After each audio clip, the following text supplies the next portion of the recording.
Saan ko ito yung hasyendera dito sa Ilocos. Siya nagsusupply ng inasal. Ng kalamansi. Dito ni. Ilan o, dami po. Yan na yung. Kasano dami po.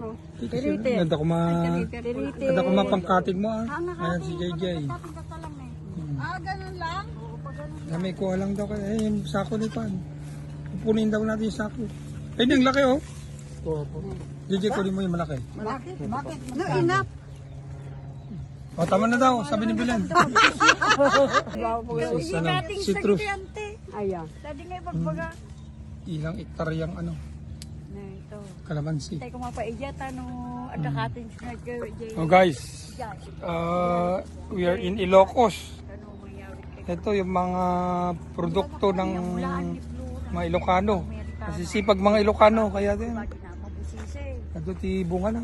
Ang dami. Pinaramutak amin na tapno kuwan pino baga na mga ore malayo sa o bibiyang